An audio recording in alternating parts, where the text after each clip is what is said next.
šiem vārdiem. Tūlītās mēģināšu padalīties ar ekrānu, tad cerams varēsim sākt. Bet jūs tā pasakiet man, vai ekrāns redzams. Prezentācija cerams parādās. Viss kārtībā redzams. Ja, un teksta jautājums, es diemžēl, man liekas, neredzēšu, kamēr es dalos, tā kā varbūt tos pēc tam varēs izlasīt, ja jūs gribat kaut ko, nezinu, pajautāt balss sakaros, kā mēs teiktu, tad droši varat jautāt to arī prezentācijas laikā. Bet tad šodien parunāsim bišķi par elektrisko, vispār par elektroniku teoriju, tādi patiešām pamati, kas ir jāzina, un lielākoties, ja jūs bijāt jau paskatījuši Drive'ā ielikto formulu lapu, tad tā kā iziesim cauri tai arī, pastāstīšu, kas tur ir tas visvērtīgākais un ko tur var izmantot, kā mēs izmantojam tas sanāk tos instrumentus, kas mums ir kopā ar to teoriju, kur būtu jāzina. Un tad pirmais, kas, šis ir pamats, ja. Tad pirmais, kas ir jāzina, ir šis trīsstūris, ja, un, Ohma likums, kas saista strāvu, spriegumu un pretestību. Un tad strāva mums ir burts I, mēram to ampēros, spriegumus voltos un pretestība ohmos. Un tad, varat redzēt, ka mums ir, teiksim, trīsstūris sastāv no šiem trim burtiem, un mēs tos varam dažādi salikt. Teiksim, ja mēs gribam strāvu, tad mēs dalām spriegumu ar pretestību. Ja gribam spriegumu, tad varam reizināt šo strāvu ar pretestību, un ja gribam pretestību, tad dalām spriegumu ar strāvu. Bet šo mēs vēl tagad redzēsim vēl papildus šim likumus, tad formula lapā pēc dažiem slaidiem. Elektriskā jauda, un šis ir ļoti svarīgi, jo mēs taču gribam zināt, cik, teiksim, mums ir kaut kāds radiators, rezistors, kaut kas, ko mēs lietojam, mēs gribam zināt, cik elektroenerģijas es patērē. Jā, un tad tā galvenā formula te ir, ka mēs reizinām strāvas stiprumu, jeb tos ampērus, ar spriegumu. Teiksim, ja jums rozetē ir 220 volti, un jūs to reizināt ar kaut kādu jaudu, ar kaut kādu strāvas stiprumu, kuru jums tā ierīces patērē. Tad mērvienības, kurās mēs to darām, ir 1 vats, bet parasti, kad, teiksim, jūs, nezinu, tur veikalā mēģināt izlasīt, cik kāds sildītājs var sasildīt jūsu istabu, tad jūs skatāt to kilovatos, ja tas ir 10.3. pakāpē. Ir arī megavati, kurus mēs tā kā ikdienā neredzam, un arī milivati, kas ir tāds mazāks lielums. Un tad vēl tabula būs arī vēlāk slaidā, tad varēsim visu to paskatīt tādā foršākā veidā. Un tad tā patēriņš, tās var būt dažādas elektroierīces un patērēšu elektrisku enerģiju, pārveidot to siltumā, gaismā, kaut ko darot, ja. Un tad, jo lielāka šī jauda, jo lielāks burts P, skaidrs, ka vairāk ierīces patērē enerģiju. Un tad mēs zinām, ka ir sakars šiem burtiem U un I arī ar pretestību. Tātad mēs varam šo jaudu izteikt kā I kvadrātā reiz R, kas ir sanāk strāvas stiprums kvadrātā reiz pretestību, vai arī spriegumu kvadrātā dalot ar pretestību. Un tad formula lapa, kuru es pats esmu izveidojis, un varat arī to atrast tajā Google Drive'ā. Ieteikt to izprintēt, lai jums tā ir pie rokas, arī risinot dažādas uzdevumus, tā patiešām palīdz. Vairāk uz to skaties, tad varbūt arī kaut ko uz eksāmenu spēsiet atcerēties. Bet, tad pirmā sekcija te ir par rezistoriem. Un tad, kad mēs runājam par pretestībām, tad ir divi tie galvenie slēgumi, kā mēs tos varam saslēgt kopā un iegūt kaut kādu kopējo pretestību. Ja? Un tad pirmais ir virknes slēgums. Un tad, ja mēs meklējam kopējo pretestību ar kopu, tad mēs vienkārši summējam kopā 1, 2, 3 rezistoru. Ja? Tad R1, R2, R3. Jūs varat redzēt arī attēlā, kā tas rezistors izskatās. Sanāk vienu galiņu vienkārši salodēm pievienojam pie otra.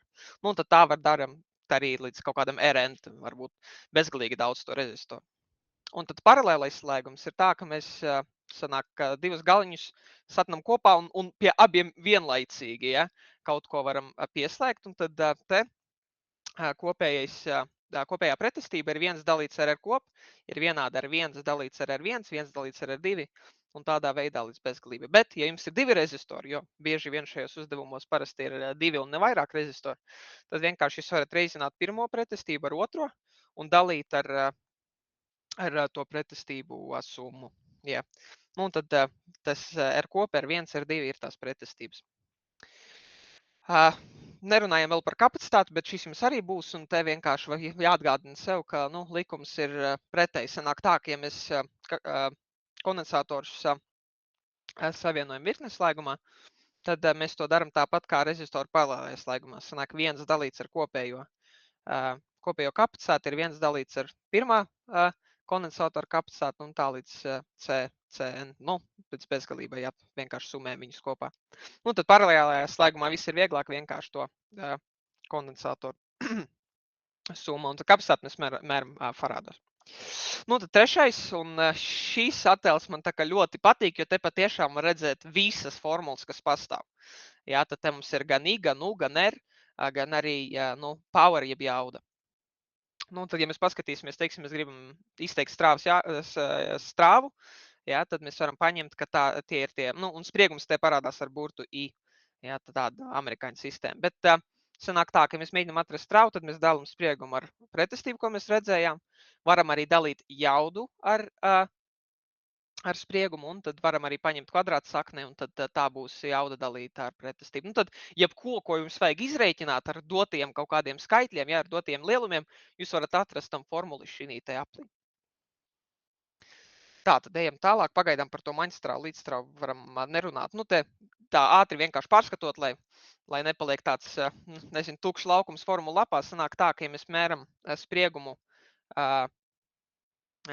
kad mums ir maņstrāva, tad mēs paņemam to maksimālo un dalām ar kvadrātu sakni no 2, jeb 0,707. Bieži vien ir uzdevumi, kuros šis ir jādara.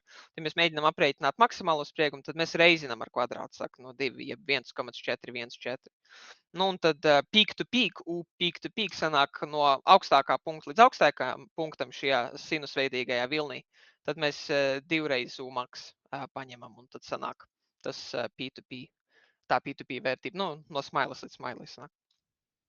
Tātad, bišķīt runājot arī par prefiksiem, sanāk tā, ka te bieži vien var izprast, teiksim, ja mēs domājam par kilogramu, cik kilogramā grami, 1000, tad var vienkārši arī, teiksim, paņemt kaut kādus ikdienas lielumus, ja, kurus mēs lietojam, un saprast, kas tas prefiks vispār tāds ir.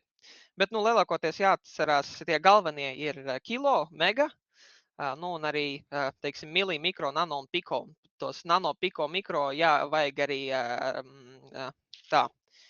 vajag rezonējošai frekvencei, un tur jāprēķina, teiksim, kaut kādam kontūram frekvence, un tad tur bieži vien šie lielumi ir doti tajos nano, piko farādos, un tad jums ir jāprēķina, nu, sanāk tā, ka jāreizina ar šo te pakāpi, teiksim, 10-9, lai jums ir tas pareizais lielums, ja.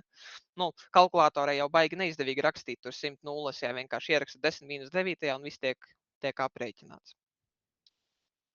Tā tad vēl viena lieta, par kuru arī eksāmenā ir daži jautājumi, tā ir vadītspēja. Tas ir tāds fizikāls lielums, kas raksturo materiālu ķermeņa spēju vadīt elektrisko strāvu. Jā, tas ir apgriezts lielums attiecībā pret elektrisko pretestību sanāk, jo mazāk pretestība, jo labāka šī vadītspēja. Nu, un tad mērvienība šim lielumam vadītspēja ir Siemens.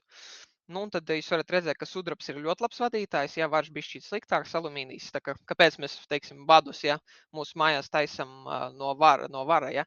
Un tad var redzēt, ka tā vadītspēja ir lielāka, kas nozīmē, ka mums pretestība mazāki zudumi, mazāk karst vadi, un mēs varam, teiksim, nu, kaut kādas ierīces, kas patērē vairāk jaudas, arī barot no vienāda izmēra vadiem. Nu, tas skaidrs, ka gumijas, stikls un silīcijas ir pusvadītājs. Ja? Un tad stikls un gumija ir izolatori, tāpēc viņi arī nevar vadīt to elektrisko elektrību. Tā, tad ejam tālāk. Līdzstrāva angļu valodā DC un maņstrāva AC. Tad līdzstrāva DC plūst vienā virzienā un ir polaritāte. Sanāk tā, ka ja mēs paņemam mašīnas akumulātoru, mums ir skaidri, ka ir plus, ja? Un tad sarkans, ja? un mīnus. Un tad, piemēram, šim ir baterijas barošanas bloki, un, teiksim, kad mēs vairāk jau runāsim par transceiveru un to aparatūru, kas jums atradīsies, nu, teiksim, jūsu radioistabā šekā, ja, tad barošanas bloks parasti paņem no sienas 220 voltu AC un pārvērš 13,8 voltu DC, kur, nu, tad no tā barojās radio. Jā, un tad radio iekārt iekšējās ķēdes arī. Nu, un tad maņstrāva. Jā, un maņstrāvā sanāk tā, ka starp spriegumu un strāvu ir 90 grādu nobīdi, ja? Nu, fāzes nobīdi. Un periodiski maina virzienu lielumu, nu, tad raksturo frekvenci, amplitūda, efektīvā vērtība. Nu, un tad, teiksim, varbūt tas 230, 220, 230 voltu 50 Hz elektrotīkls, kas mums Latvijā pastāv. Nu, un tad elektriskās svārstības feederos un antenas arī ir šī amplitūdas modulācijas. Tā, bišķīt arī par radioviļņiem. Sanāk tā, ka radioviļņos ir divi lauki. Ja? Un tiesa svārstās 90 grādu nobīdē. Sanāk tā, ka ir elektriskais lauks un ir magnētiskais lauks. Tie ir perpendikulāri. Tad varat redzēt tajā foršajā attēlā, kā tas tā kā varētu izskatīties tādā 3D skatā. Nu, tad izplatās ar vakumā, sanāk 300, sanāk miljonu, man liekas, metru sekundē, nu, 3 reizes 10 8. Tātad bija šī runājot par frekvenci, un šis arī tāds ļoti, ļoti svarīgs aprēķins, gan, teiksim, eksāmenam, gan vienkārši rēķinot antenas, būvējot dipolus un tā, bet galvenais, kas te ir jāatcerās, ir, ka frekvenci mēs mēram hercos, un frekvenci ir vienāds ar vienu dalīts ar periodu.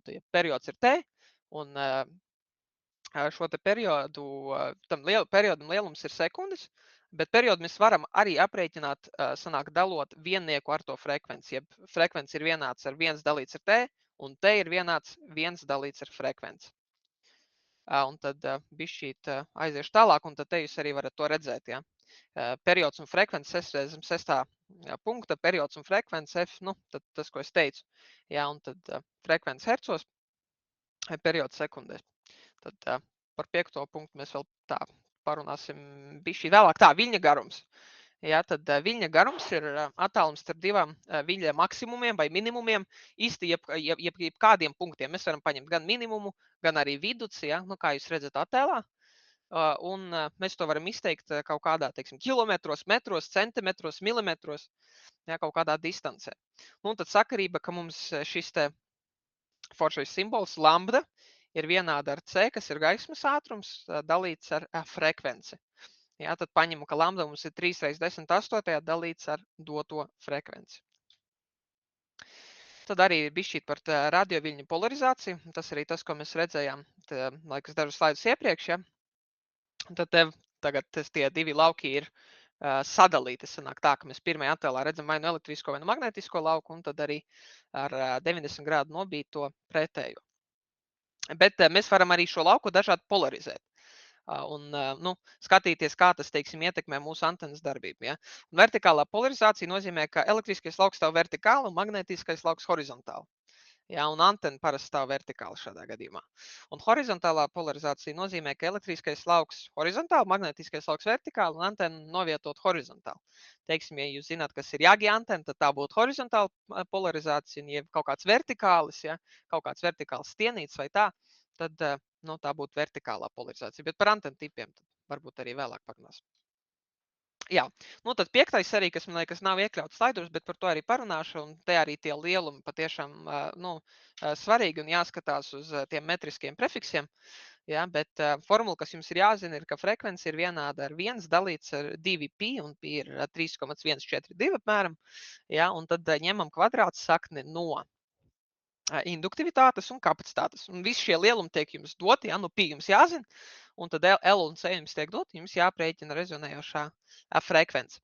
Bet te jābūt uzmanīgam, un varbūt varētu arī ielikt pēc tam, nu, vajadzēja ielikt kādu te piemēru, bet bieži vien šo uzdevumu atbildēs, kad ir tie ABCD varianti, tad tā frekvence dota atbildes variantā nevis hercos, bet, teiksim, kilohercos, megahercos, un tad jums šis lielums, kuru jūs tagad esat aprēķinājuši, ir jādala ar doto skaitli, lai nu, iegūtu tā pareizi atbildi. Jo, teiksim, tur var būt varianti tur 150 kHz, 0,1 MHz, ja, kaut, nu, teiksim tā, tad jums ir arī sanāk viņu jāprēķina pareizajā nu, lielumā, ja, teiksim, kilohercos, hercos, megahercos, tā tālāk. Un tad arī reaktīvā pretestība, man liekas, šis ir vairāk A klasē, tā kā par to pagaidām nerunās. Un tad viļņa garums un frekvence, te vēl tāds, nu, frekvence ir vienāds ar C dalīts ar lambdu, to mēs jau redzējām. Nu, sanāk tā, ka var arī lambdu aprēķināt, dalot C ar F, bet mēs varam arī frekvenci aprēķināt, dalot C ar lambdu. Bet tāda forša formula, kura eksāmena, man liekas, patiešām der ļoti labi, ir, ka lambda, ja, sanāk, ka viļņa garums ir vienāda ar 300 dalīts ar frekvenci megahercos. Teiksim, ja mums ir 20 metru diapazons, 14 megaherci, tad mēs varam 300 dalīts 14, tur apmēram dabūt to pareizo atbildi. Tā, varbūt ātri apstāšos, varbūt kādam ir kāds jautājums.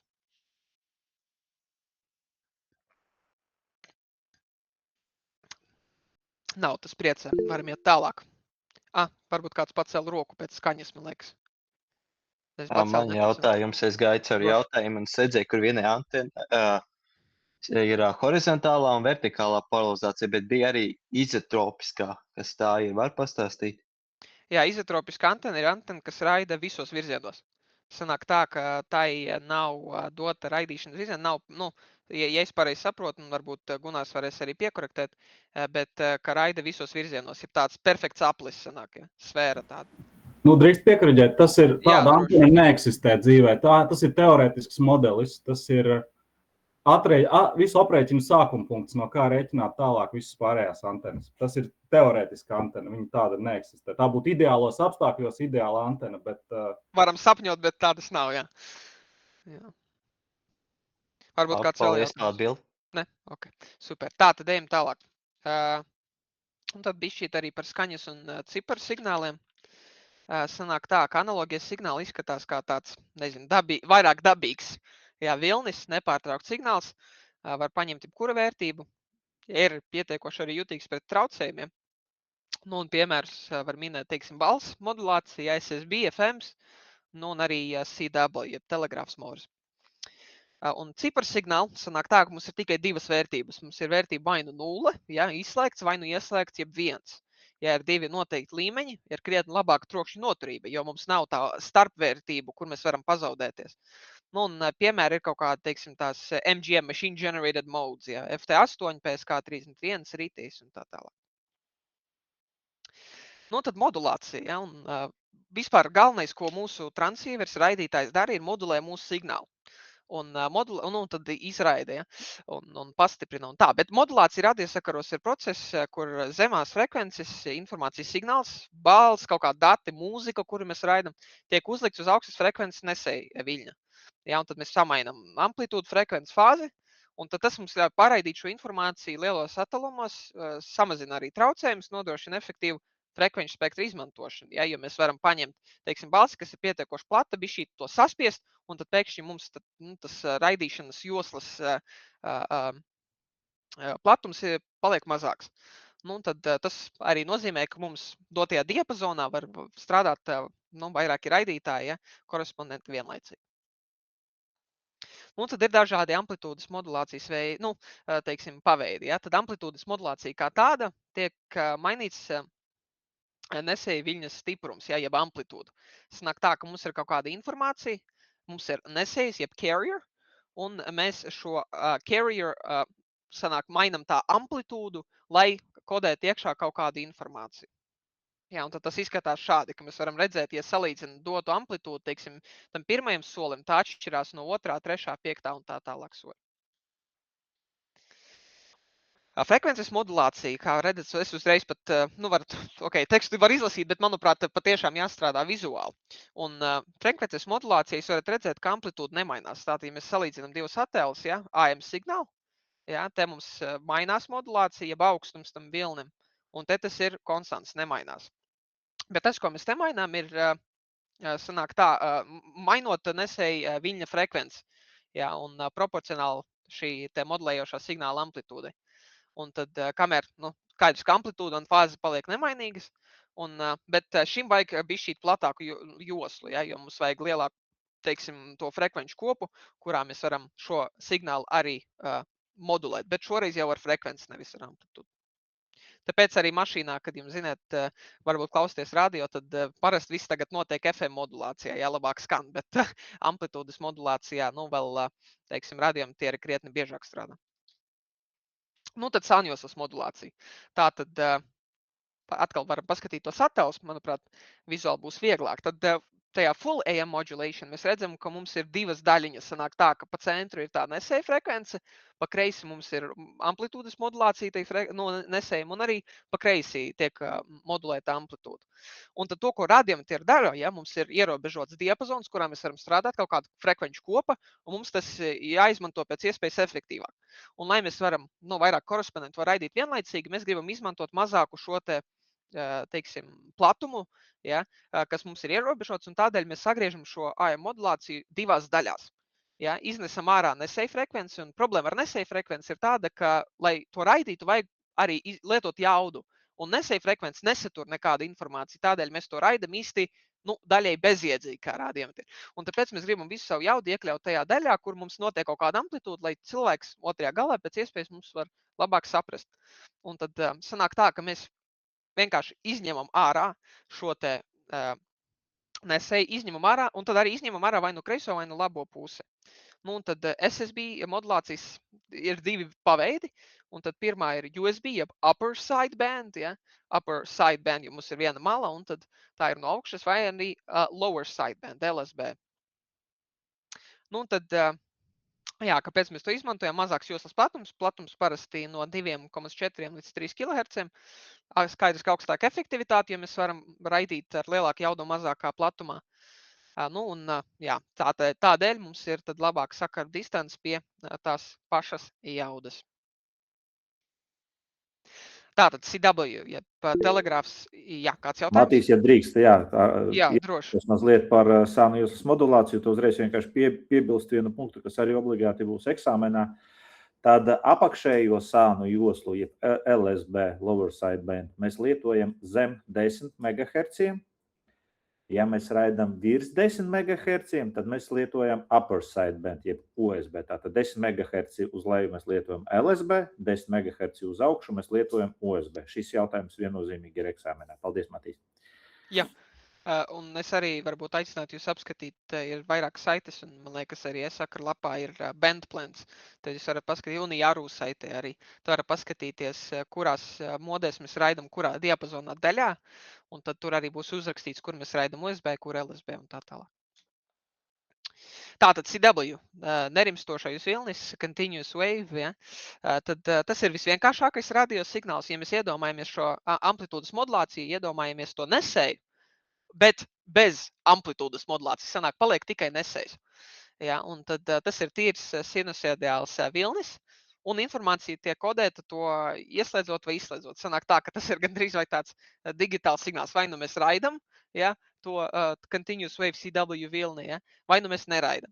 Un tad tādēļ, mainot, teiksim, to laiku, cik mēs raidam, varbūt punktiņš, varbūt svītriņa, un no tā sastāv arī morze. Piemēram, burts P, tad tas ir punktiņš, 2 svītriņas un punktiņš. Ja, un tāpat ar AR un arī ar cipariem un citiem burtiem.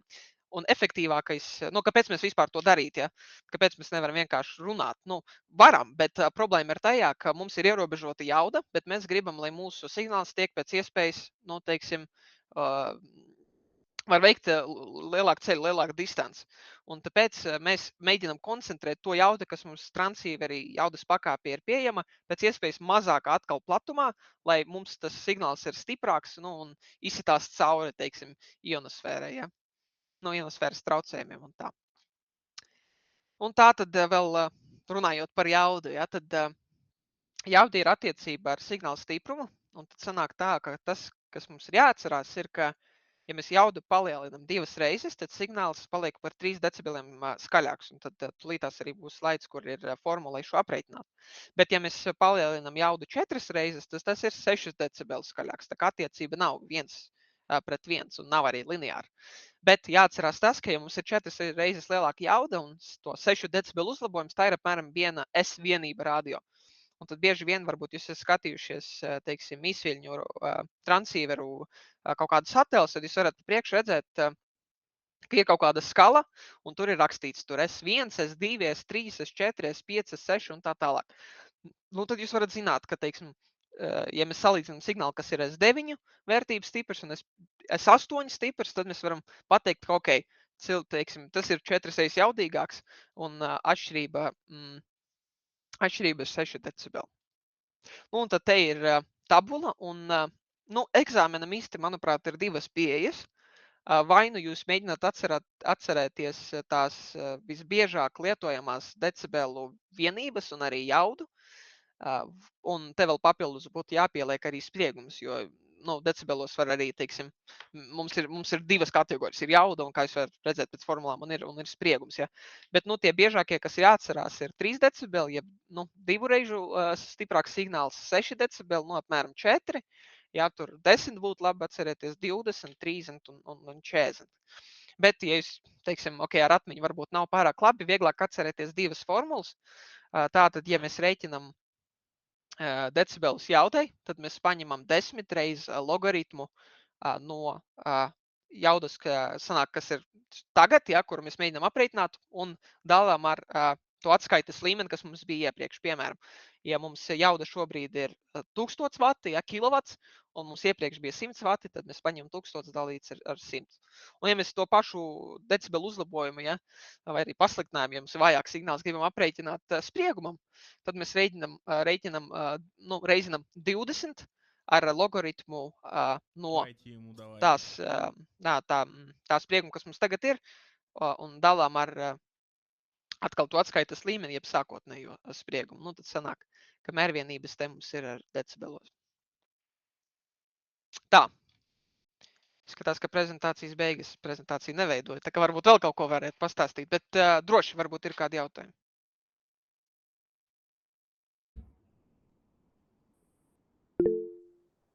Jā. Dzirdu rociņu, neredzu, bet dzirdu droši. Kristap, jā, lūdzu. Dzird mani, vai dzird? Jā, kam dzird viss kārtībā. Man bišķiņ tagad ir jautājums par tiem decibeliem. Tu tā brīvi runāji, forši tur tā un šitā, bet varbūt iedot tā kā soli atpakaļ no putnu lidojuma. Kas ar tiem decibeliem? Kas ir lielāki decibeli, kas ir mazāki decibeli? Tas man iztrūkstoši. Vismaz man lieta bija.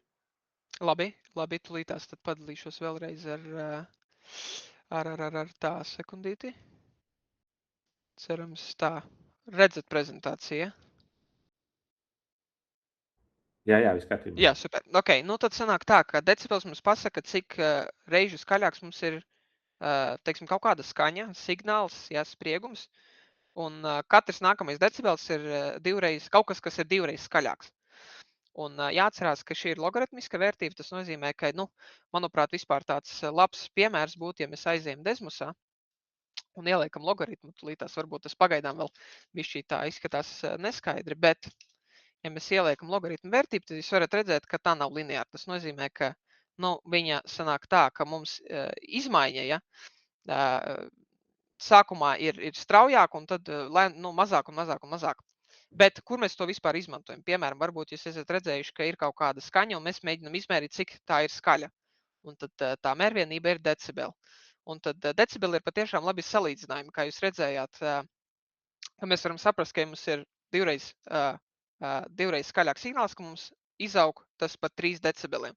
Un kopumā tā ideja ir saistīta, teiksim, izaugumu tīrā jaudā, vatus, ja, ar kaut ko mēs varam dzirdēt. Ja mēs varam saprast, ka, teiksim, ja mēs 2 vai 4 palielinam jaudu, ja, to, ar cik jaudu, ar kuru mēs raidam, tad mēs varam saprast, ka mēs to dzirdam 6 reizes labāk, ja, 6 decibeli. Varbūt bija šī, cerams, skaidrāk palika. Varbūt Jurijs, Arvis, Gunārs kāds var arī varbūt palīdzēt vēl sīkāk izskaidrot, nezinu. Kristap, tā paskaidrāks mazliet? Bišķiņ. Palielam, tas, kad es ko mācījos, tas, kas bija vairāk, kas man bija, tad palielam, jā, galvenā doma atcerēties, ka 3 decibeli tas ir palielinājums 2 reizes. Un tas īstenībā pietiekami nodara, un tas arī ikdienā. Tātad 3 decibeli, tas ir 2 reizes. Un arī tabula, ko tur arī rādīja Matīs, viņi var pamēģināt atcerēties, ka tur arī bija 6 decibeli, tas bija 3,98, tātad praktiski 4 reizes. Tad, palielam atcerotos šos te 2, ar to pilnīgi būtu pietiekami. Tas, arī ikdienā, ja mēs kaut ko runājam par kaut kādiem zudumiem, par kaut kādiem pastiprinājumiem, tad atcerotos šo te, tad aptuveni var arī saprast, par kādām vienībām mēs runājam, par cik lielos skaitļos te runājam. Tā bija Jā, ātri vēl viens komentārs. Kopumā es patiešām rekomendētu jums ieteiktu varbūt pagaidīt līdz jautājumiem, jo tad jūs sapratīsiet, ka viss nav tik slikti, ka patiešām, kā Arvis teica, ja, 2 reizes vairāk jaudas, 3 decibeli, un tas ir tā, ka viss, kas ir jāatcerās. Ir daži uzdevumi, kur bija šīt jāprēķina, bet to var arī darīt ar daļām, vienkārši, teiksim, paņemt attiecību, ka mums ir kaut kā dot decibeli, dot jaudu, un tad aprēķināt jau kaut ko nākamo. Tur jau, teiksim, tad skatotos jautājumus, tad varēs dziļāk izskatīt. Jā, Viktors arī čatā raksta, ka cik viņš skaties eksāmena piemērus, tur nevajadzēja pašam rēķināt decibelus. Pašam rēķināt decibelus tur nevajadzēs tieši tā, bet būs piemēri, kuros būs uzdevumi, kuros teiksim, ka ir jauda palielinās par 3 decibeliem, un atkarībā no tā, tad kas tur tālāk notiek. Tad, apmēram to saprot, 3 decibeli palielinās, tātad jauda palielinās 2 reizes. Apmēram tas arī ir jāatcerās. Vēl kādam jautājumi? Ļoti labi, ja jautājumi. Jā, roka ir. Kristaps, tev, jā. Varbūt mēs varam kāds piemērs paņemt, kāds izrēķināt. Piemērus mēs paņemsim, es domāju, tad, kad mēs iesim cauri jautājumiem, biļetēm, šis, lai jums paliek tā arī ko sagatavojam, attīst tā lapiņa un prezentācija. Jo pa lielam, kas ir viss šis tā ir fizikā līdz 9. klasē. Īsti mēs fiziku jums šī saspiestajos laika periodos, diemžēl, nevarēsim jums iemācīt tādā līmenī, lai jūs viņā varētu tik ļoti brīvi orientēties un visu reikināt. Bet izbraucot cauri visam piemēriem, ko jums tur tagad iedeva Matīs, tiem špikerīšiem, tad, kad mēs reiķināsim, iesim cauri jautājumu biļetēm, kad būs uzdevumi, tad jūs šo te špikerīti un to, ko stāstījums tagad Matīs, jums ļoti labi saliksies kopā, jo šos te uzdevumus mēs reiķināsim tad, kad iesim cauri biļetēm. Vēl kādi jautājumi? Ok, jautājumu nav. Tad Matīs mums šodien ierobežos laiks. Matīs, tad no tevis otrā prezentācija, cik es saprotu, jā? Jā, tur ir lielākoties tas pats. Es domāju, ka mēs varēsim tagad 20 minūtēs iespiest. Droši. Tūlītās. Šporas var ņemt līdzi uz eksāmenu. Nav ieteicams. Tā. Cerams redzēt, Arvi, kā ir. Ir ok. Jā, elektronisks komponents. Atvainojiet, prezentāciju pats netaisīt, tā kā mēģināšu izstāstīt pēc tā, ko tagad pats pirmo reizi redzēšu. Jā. Tātad par rezistoriem es bišķīt... Visus kļūdas un visu norakstiet uz mani, jo tā kā Matīs ir labāks runātājs, tad paldies, Matīs, tev. Nē, viss labi. Prezentācijas foršas. Tātad rezistors, atkal tātad īsumā pretestība, tad vēlreiz atkārtosim, pretestība apzīmēm ar R un ierobežo elektrisko strāvu ķēdē, dod atpakaļ tai strāvai un saka, jau pagaidi, un tad vajag kaut kādu vēl papildus, darbu veikt, kas no rezistorā rada to siltumu, lai mēs varētu tikt cauri šim rezistoram. Ja. Mērvienība ohms, un tad par jaudu mēs bišķīt parunājām. Un tad arī, tā kā paņemsiet tagad kādu rezistoru rokās, tad varēsiet redzēt dažādas krāsainas joslas, kas norāda rezistoru pretestības vērtību un toleranci. Ja, ir dažādi, tādas tabuliņas uz papīra, pēc kuriem jūs varat paskatīt, kāda ir pretestība šim rezistoram. Bet, godīgi sakot, tās tabuliņas tādas man vienmēr šķita tādas, kad jūs mēģināt kaut ko izdarīt, ir kaudze rezistoriem jāatrod, kāda ir vērtība kādam dotam rezistoram, tad, manuprāt, vienmēr likās vienkārši vieglāk iegooglēt. Dažādas saites ir, kur var ātri ielikt sanāk tā šo joslu krāsu, un kādā kārtā tā josla ir, kur tā josliņa ir, tad viņš uzreiz jums pasaka, kāda ir tolerants, kāda ir vērtība. Un tad, kā es arī minēju, ir virknes slēgums, kur mēs to summējam, un paralēlis slēgums, kur ir viens dalīts ar R kopā, ir viens dalīts ar R1, viens dalīts ar R2, un tā līdz ir viens dalīts ar Rn. Tātad ātri par kondensatoriem, kapacitātu, burts C, un kondensatoru galvenā jēga ir uzkrāt elektrisko lādiņu. Un tad mērvienība ir farāds, bet bieži mēs izmantojam mikrofarādus, nanofarādus un pikofarādus. Un tad atkal skatiet tos metriskos prefiksus, lai saprast, uz kurā 10 reizes kaut kā jums ir tas jāreizina. Un tad arī uzkrāta enerģija šim te kondensatoram ir tā kapacitāte reiz U kvadrātā, un šo visu mēs dalām ar 2. Un tad sprieguma noturība, maksimālais pieļaujamais spriegums, un tad arī reaktīvā pretestība, kur jūs arī redzējāt formulu lapā. Un tad, runājot par kondensatoru slēgumiem, tad paralēlais slēgums ir tas pats kā rezistoriem virknes slēgums. Jā, tad mēs vienkārši summējam kapacitātes kopā, un tad virknes slēgums ir viens dalīts ar C kopējs plus viens dalīts ar C1 un tā tālāk. Tātad bišķīt par spolītēm, tad spolītē tas, kas pastāv, ir induktivitāte, un Spoles galvenā doma ir pretoties strāvas izmaiņām. Un, teiksim, ja mēs paņemam kondensātoru, tad parasti tur ir dažādas plāksnītes, uz kurām uzkrājas elektroni. Sanāk, un tad mēs varam to enerģiju uzkrāt ar tiem elektroniem, kas tur tajā kondensatorā pastāv. Bieži tie arī ir jāizlādē. Ja? Bet runājot par spolēm, tad te mēs uzkrājam enerģiju magnētiskajā laukā. Un sanāk, mērvienība šai spolītei būtu Henrijs, un bieži tie ir milihenriji vai arī mikrohenriji. Un tad, ja mēs paskatāmies, tad šīm spolītēm ir reaktīvā pretestība. Tad to jūs varat aprēķināt te. Šī reaktīvā pretestība ir kondensatoriem, un te reaktīvā pretestība ir spolītēm. Un tad spoļu slēgumu, kas nav šī formula lapā, bet man liekas, tos eksāmenā arī īsti neprasa. Bet tas L kopējs ir L1 plus L2 plus mīnus 2M. Un tad M ir tā savstarpēja induktivitāte. Tas plus mīnus ir atkarīgs no tinuma virziena. Un parasti, lai norādītu tinuma virzienu, tad ir punktiņš šīs spolītei vai no labās vai no kreisās puses. Vispār es tagad atcerējos, nē, šis eksāmenā ir, tāpēc būs jāieliek rādījumi, tie ir formula lapā, tad šo varat droši arī uz tās, ja tā jums ir izprintēta, tad pierakstīt. Ja? Šī formula ļoti svarīga. L kopējs ir L1 plus L2 plus mīnus 2M, un tā savstarpēja induktivitāte arī būs dota. Bet to jau vairāk varēs izskatīt arī veicot kaut kādus uzdevumus. Un tad paralēlais slēgums ir 1 dalīts ar L kopējs plus 1 dalīts ar L1, 1 dalīts ar L2, kā jau redzējām iepriekš.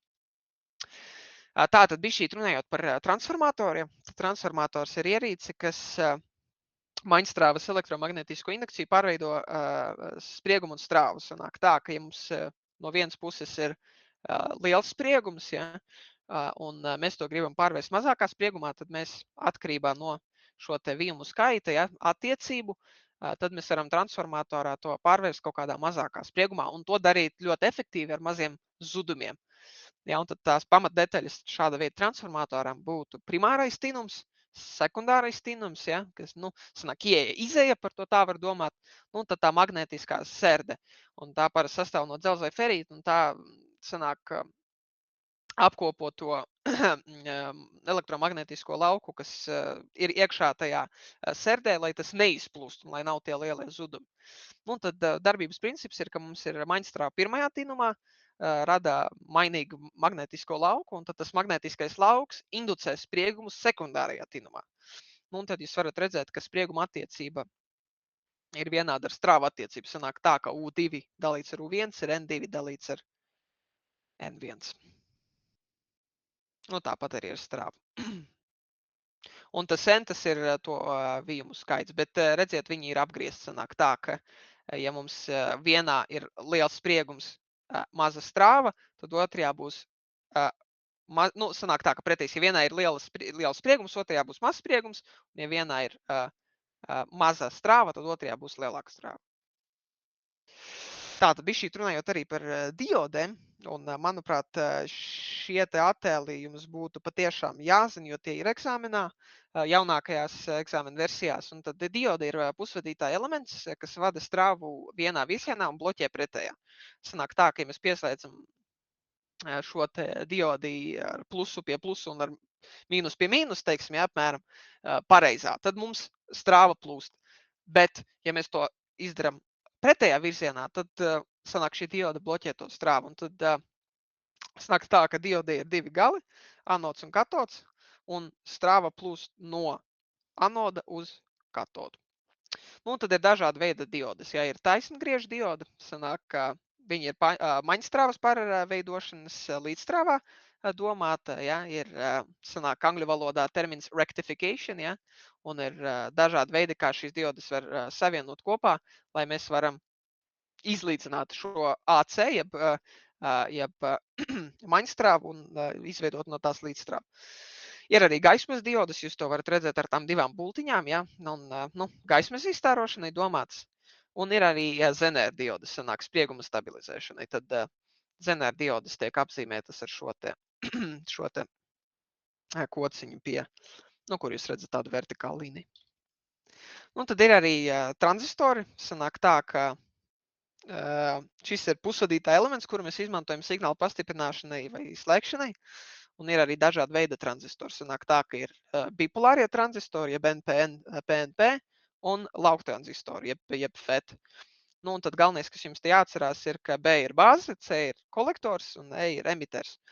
Un sanāk tā, ka kā tas strādā? Nu, maza bāzes strāva pārvalda lielāku strāvu starp C un E. Un tas nozīmē, ka mēs varam arī ar šo kontrolēt, teiksim, ar mazu kaut kādu no Arduino, piemēram, signālu, varam kontrolēt kaut ko lielāku kā relay vai ko citu, teiksim, slēgāt iekšā ārā diodītes un tā. Tā, jautājumi. Bet tad droši varbūt jautājums Gunāram, ja šīs pēdējās dažas lietas, es tāds neesmu profiņš tajās, bet droši jā.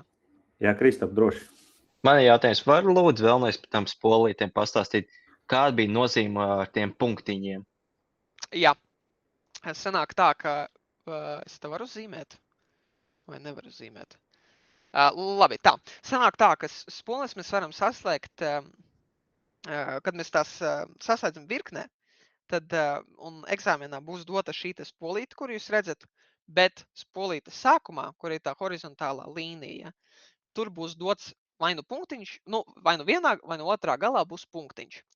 Un tad atkarībā no, vai tie punktiņi ir kopā, sanāk divas spolītes, un jūs varat iedomāties, ja mēs tagad viņus saliekam kopā, vai tie punktiņi ir centrā kopā, vai nu punktiņš ir katrs savā malā. Ja, un tad sanāk tā, skatoties uz to, un tad es sagatavošu formulu lapu, tad būs vēl papildus materiāls, kuru varēs izskatīt šim, bet atkarībā no šīs te konfigurācijas, tad mēs varam saprast, vai nu mēs pieliekam to 2M, kas ir savstarpējā induktivitāte, kas tiek dotas, ir dots lielums uzdevumā. Vai nu mēs to noņemam, jeb atskaitam no tā L1 un L2 summas. Ja, un tad sanāk tā, ka uzdevumā parasti vienkārši jāprēķina tā kopējā induktivitāte un ir dotas divas poles, atkarībā no punktiem jūs saprotat, vai nu mēs pieliekam, vai nu atņemam 2M. Tad man jautājums, ja būtu divas spoles virknē un punktiņi būtu iekšpusē, tad ir jāsaskait kopā vērtības? Manuprāt, jā, bet atkal labāk es uztaisīšu formulu lapu, tā būs pieejama pēc dažām dienām, un tad varēsiet jau paskatīties, lai būtu precīzāk, lai jums nesamelot. Bet varbūt Gunārs servis Juris labāk zinās. Jā, Y2 gauja delta. Tātad ideja kāda iedomāties, ka divas spolītes ir, un viņas ir tītas vienā virzienā, ja tītas vienā virzienā, tad viņas summējās. Bet ja to spoli, kad mēs vienu spoli tinam tādā pašā virzienā un otru tinam pretējā virzienā, tad tie magnetiskie lauki viens otru saka kompensēt, un tad iznāk, kad ir tā kopēja induktivitāte samazinās. Paldies, man palika skaidrāk. Kādam vēl jautājumi ir?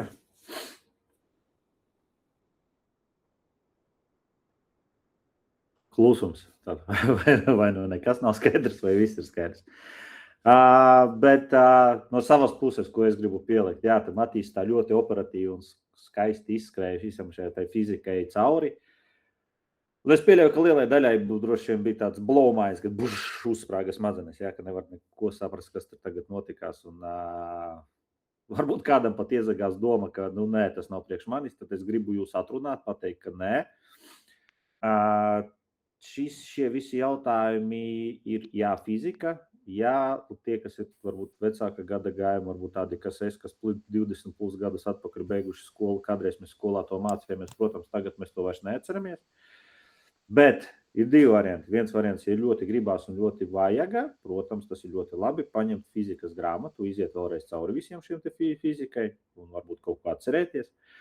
Bet ja arī nē, tad gribu jūs arī iedrošināt, ka arī nezinot šo te fiziku super augstā līmenī ir iespējams nokārtot eksāmenu. Jo, kā minējām jūs iepriekšējās reizes, tad eksāmenis sastāv no 4 daļām.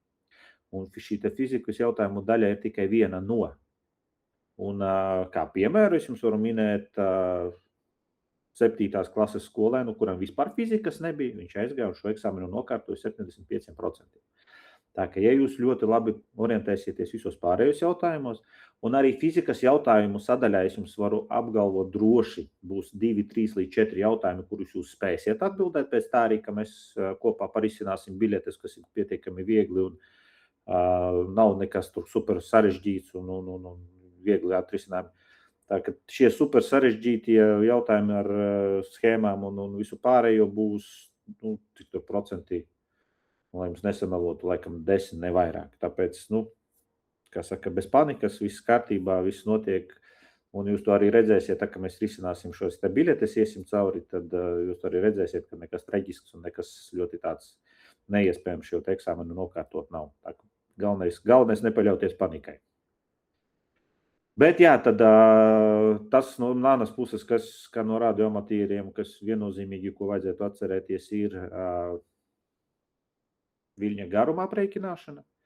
Tātad, kā jau Matīs minēja, tad šo jums jāprot, kā es vienmēr visiem stāstu un mācu, kad pat ja tevi 3 naktī pamodina un paprasa, kāds ir viļņa garums frekvencē, tad šiem apmēram ir jāzina uzreiz. Tātad tas ir ļoti vienkārši, tātad 300 dalām ar frekvenci, un jūs iegūstiet šo viļņa garumu. Kāpēc šis viļņa garums ir svarīgs? Tāpēc, ka būvējot antēnas, dipolus un jebkura tipa antēnu, tad antēna ļoti svarīgs šis rakstu lielums viļņa garums. Tad atkarībā no viļņa garuma jūs arī projektēsiet šo te antēnu aktīvo elementu garumus. Kā arī bieži vien radioamatieri runā par nevis frekvencēm, bet runā diapazonu, viļņa garumos.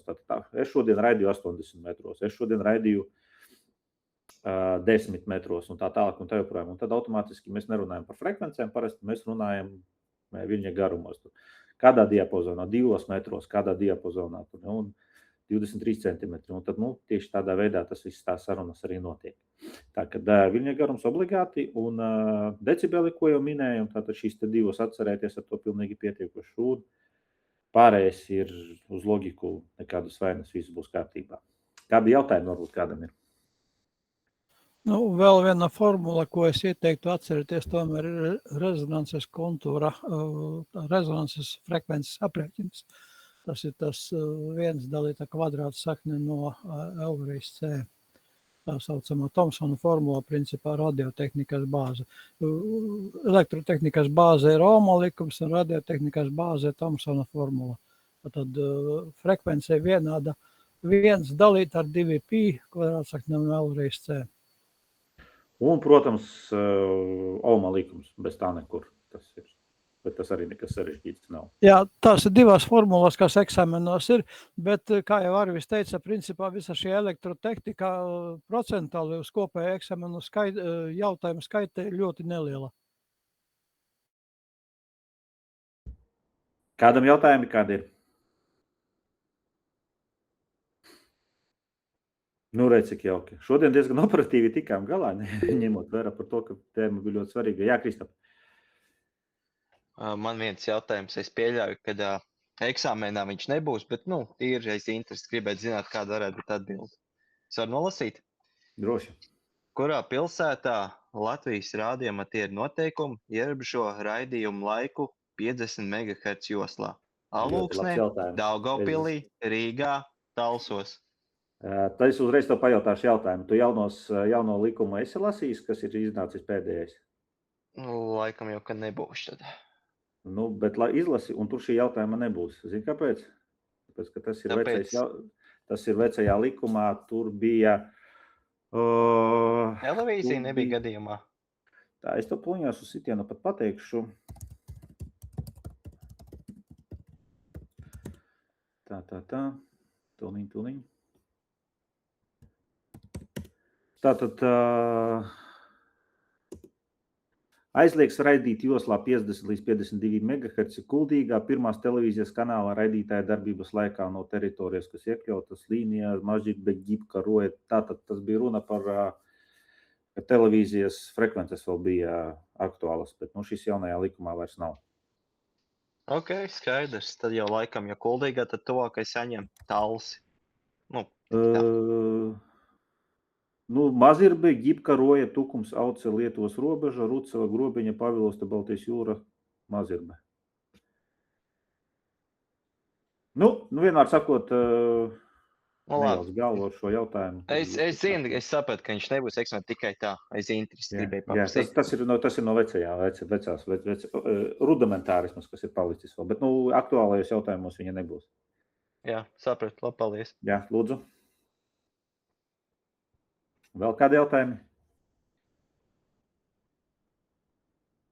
Ok, ja jautājumu šo nav, tad šodien tā operatīvāk pabeidzām. Paldies liels, Matīs, tev par stāstījumu. Ļoti labi un izsmeļoši. Es domāju, ka visiem patika.